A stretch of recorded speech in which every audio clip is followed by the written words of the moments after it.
আসসালামু আলাইকুম বন্ধুরা, আশা করি সবাই ভালো আছেন। আল্লাহর রহমতে আমরাও ভালো আছি। আজকে চলে এসেছি আমার বাবার বাড়িতে। কয়েকদিন আগে বাবার বাড়িতে গিয়েছিলাম, আবার গিয়েছি। যেহেতু আমার বাবার চাচাতো বোন মারা গিয়েছে, তো ফুপুর আ আজকে মৃত্যুবার্ষিকী বলেন আর ৪০আই বলেন আর ফয়তাই বলেন, সেটা আমাদের গ্রামের ভাষায় আমরা বলি ফয়তা। তো সেটা দিন পুরলে ৪০ দিন হয়ে গেলে সেই ফয়তাটা করে, তো ওটারই খানা দিচ্ছে আজকে। তো ওটা খেতেই আমরা সবাই এসেছি বাবার বাড়িতে। আমার বাবার বাড়ি আর ওই ফুপুরটার বাড়ি এক জায়গাতেই প্রায়। যেহেতু ফুপুর অন্য জায়গায় বিয়ে হয়েছিল, তখন থেকে জামাই মারা যাওয়ার পর থেকেই ফুপু আমার দাদার বাড়িতে এখানে এসেই থাকছিল। আমার দাদার বাড়ি আর ওই ফুপুর বাবার বাড়ি, ওরা ভাই, ভাই সবার বাড়ি এক জায়গাতে। কিন্তু আমার আব্বু একটু দূরে গিয়ে জমি কিনে আলাদা করে বাড়ি করেছে। তো আমার আব্বু সেখানেই থাকে। সেই বাড়িতে আর এখানে সবাই আছে, তো একটু হেঁটে আসতে হয় রাস্তা বেয়ে এক পাড়া থেকে আরেক পাড়ায়। তো ওখানে সবাই মিলে আসছিলাম খানা খেতে। তো আজকে যেহেতু সবাই মিলে আসছি, মা আছে, আমার আরেকটা বোন আছে, আমার মেয়ে আছে, আমার ননদের মেয়ে আছে। তো এসে আগে আমার আরেক দাদির বাড়িতে বসেছি। আ তো এই তো আমার আরেকটা চাচী, ওরা সবাই খানেই আছে। আমার বড় মারা সবাই এই পাড়াতে আছে। আমার আম্মুই শুধু একাই ওই পাড়াতে আছে, আলাদা একা। তো এখানে মায়ের বাড়িতে আসলে সবাই মিলে এখানে না, না আসি। কথা বলো। এসে দাদির বাড়িতে সবার সাথে দেখা সাক্ষাৎ করে তারপরে যাই।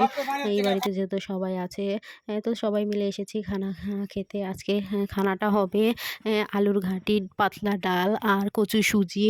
কচু সুজি হচ্ছে কচুর ডাঁটা কেটে সেটা সুজি রান্না করে আমাদের খানার বাড়িতে, গ্রামের এই খানার বাড়িতে এই সুজিটা দিবেই। এটা নাকি দিতে হয়, তো এই তো দিচ্ছে। আগে তো খাবার ও খেতে দিত মাটিতে চট পেড়ে, বস্তা পেড়ে খেতে বসতে দিত। আর এখন যেহেতু যুগ একটু পাল্টে গেছে, এখন আর ওইভাবে চট বস্তা টেনে ধোয়ার অনেক ঝামেলা হয়। তার জন্য চেয়ার টেবিলের ব্যবস্থা হয়েছে। প্লেটেরও আধুনিকতা এসে গেছে। এই তো ওয়ান টাইমের প্লেট গ্লাসগুলোতে খেতে দিয়েছে। দেখুন কত মানুষ এসেছে সবাই। যদিও আলুর ঘাঁটি, ডাল আর কচুর সুজি, তারপরেও অনেক মানুষ আসে ভয়তার খাবার খেতে। আ তো এই তো যতজনকে দাওয়াত করা হয়েছে প্রায় সবাই আসছে। প্রায় ৮০০ র মতো মানুষ খাওয়ানো হবে।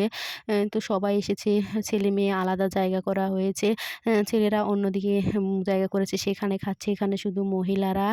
তো আমরা সবাই বসেছি। কোনো সব প্রায় আমাদের আত্মীয়স্বজনই, আমাদের চাচিরা, মায়েরা, দাদিরা, আমাদের পাড়ার সবাই এসেছি এখানে বসতে। বাহিরের আত্মীয়স্বজনও আছে। তারাও এসেছে। আগেও অনেকে খেয়ে চলে গেছে। আমরা একটু দেরি করেই এসেছি। যেহেতু খুব গরম, ভালো লাগছিল না। তারপরেও এসেছি। একটু ছায়ায় অবশ্য জায়গাটা খেতে বসে আরামই লাগছিল। চারিদিকে গাছগাছালি, বাতাসও আছে। তো আরামে বসে থেকে একটু খাওয়া হবে। তো খাবার দেওয়ার জন্য আগেই প্লেট দিয়েছে। তারপরে গ্লাসে করে এখন পানি দিচ্ছে একে, একে। হাতটা পরিষ্কার করে ধুয়ে নিয়ে তারপরে খাবার দিবে। যার যা লাগে এখানে খাবার উঠিয়ে দেবে। যত ইচ্ছা আপনি খেতে পারেন, সমস্যা নাই। যার যা লাগবে দিবে। কিন্তু খাবারটা নষ্ট করলে কেমন একটা খারাপ লাগে। তার জন্যই একটু বারবার জিজ্ঞেস করেই খাবারটা দেয় যে, "কার কী লাগবে বলবেন, কার কী লাগবে?" তো আমার কাছে মনে হয় আ উম আপনারা বলতেও পারেন যে, এভাবে কি বারবার চেয়ে নিয়ে খাওয়া যায়? কিন্তু না, অতবার চাইতেও হয় না। উনারা টেবিলের কাছে এসে দাঁড়িয়েই থাকে। সবসময় দেখে কার প্লেট ফাঁকা, কার লাগবে। যেহেতু ছোট বাচ্চারাও থাকে। তো শহরের মতো ঐরকম নিয়ম নাই যে আমাদের বিয়েবাড়িতেও এইরকমই নিয়ম। খাবার খাওয়ানোর জন্য আলাদা লোক থাকে, তারাই খাওয়ায়। টেবিলে খাবার দিয়ে দেয় না, যার যা লাগবে খাবে। ফয়তার খাওয়াতেও একই নিয়ম। এই তো খাবার দিয়ে দিয়েছে প্লেটে। ভাত দিয়েছে আর কচুর সুজি ফার্স্টে দিয়েছে। কচুর সুজিটা খুব সুন্দর হয়েছে। বড়, বড়, বড় মাছ নিয়ে এই কচু সুজিটা রান্না করেছে ওই মাছ দিয়ে। এর মধ্যে ছোলা বুটও দিয়েছে। এই তো আমার চাচিকে দিয়েছে। আমার চাচির যেহেতু একটু সমস্যা, তাই বলছিল ও খাবে না। আমি বলছিলাম, "আমার খুব ভালো লাগে খেতে, আমাকে উঠিয়ে দেন।" তো আমাকে চাচি উঠিয়ে দিল। আমি এগুলো নিয়ে নাড়াচাড়া করছি আর খাচ্ছি। তো আমার মেয়ে ও অন্য সাইডে বসেছে, তাই হাতা পাচ্ছি না মাখিয়ে দিতে। তো আমি বলছিলাম, "দিতে হবে নাকি মাখিয়ে?" ও বলছিল, "না দিতে হবে না, আমি একাই পারবো।" তো আমার ননদের মেয়েকে নিয়ে গেছি, ও খাচ্ছে। তো আমার চাচাতো বোন আছে, আমার মা বসেছে, এপাশে আমার চাচি আছে, চাচাতো ভাই আছে, আরেকটা বোন আছে। তো চাচাতো ও সবাই মিলে বসেছি। বসে খাচ্ছি। যে দেখুন বাহিরে সাইডে দেখা যাচ্ছে বাঁশঝাড়, তো গাছগাছালি বাঁশের ঝাড় চারিদিকে আছে, তাই জন্য জায়গাটা একটু ছায়াও আরামও পাওয়া যাচ্ছে খেতে বসে। একটু বাতাসও লাগছিল।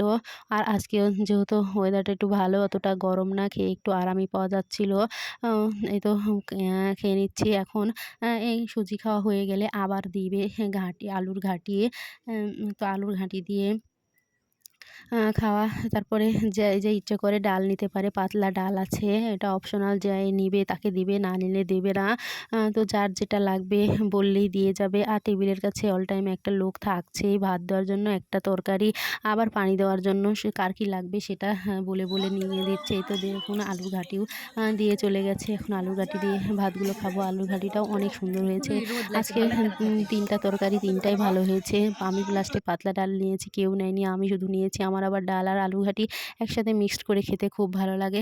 তো বন্ধুরা, আমার ব্লগটা যদি আপনাদের ভালো লেগে থাকে, তো আমার ভিডিওতে বেশি বেশি করে লাইক, কমেন্ট এবং শেয়ার করবেন। আর আমাকে সাপোর্ট করবেন এবং চ্যানেলটি সাবস্ক্রাইব করবেন। আপনাদের ভালোবাসা ছাড়া আমরা সামনে এগিয়ে যেতে পারবো না। ভালোবাসায় আমরা সামনে নতুন নতুন ব্লগ আপনাদের উপহার দিতে পারবো। তো আমাদের জন্য দোয়া করবেন। আর আমার মেয়ের জন্য দোয়া করবেন। সবাই সুস্থ থাকবেন, ভালো থাকবেন। আপনাদের সুস্বাস্থ্য কামনা করে আজকের মতো এখানেই বিদায় নেব। আল্লাহ হাফেজ।